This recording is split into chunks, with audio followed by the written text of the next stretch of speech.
Kebakaran hebat terjadi di Jalan Kyai Haji Azhari, lorong Sungai Aur, RT 28, Kelurahan 910 Ulu, Kecamatan Seberang Ulu 1, Palembang.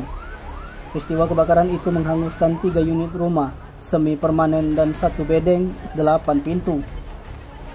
Informasi yang dihimpun, 3 rumah semi permanen yang hangus terbakar tersebut merupakan milik Jumari, M. Sopian dan Edi.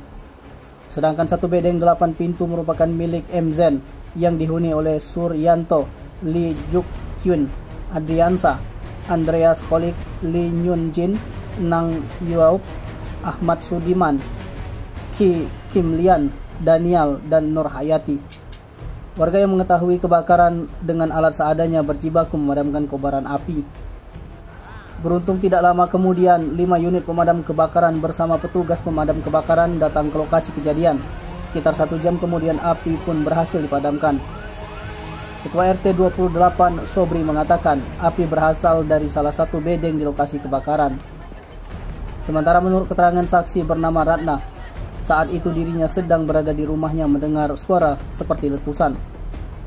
Setelah dicek, ternyata letusan itu berasal dari rumah korban Lee Nyun Jin yang merupakan tetangganya. Ratna melihat rumah Lee Nyun Jin mengeluarkan asap dari ventilasi yang dimana rumah dalam keadaan kosong ditinggal pemilik. Dengan cepat api membakar bedeng yang terbuat dari kayu. Kasat Reskrim Polrestabes Palembang AKBP Yunar Hotma Parulian Sirait melalui kanit identifikasi Ibtu Agus Wijaya yang mendapati adanya peristiwa kebakaran tersebut langsung mendatangi lokasi TKP. Tim Liputan Sumsolab di TV melaporkan.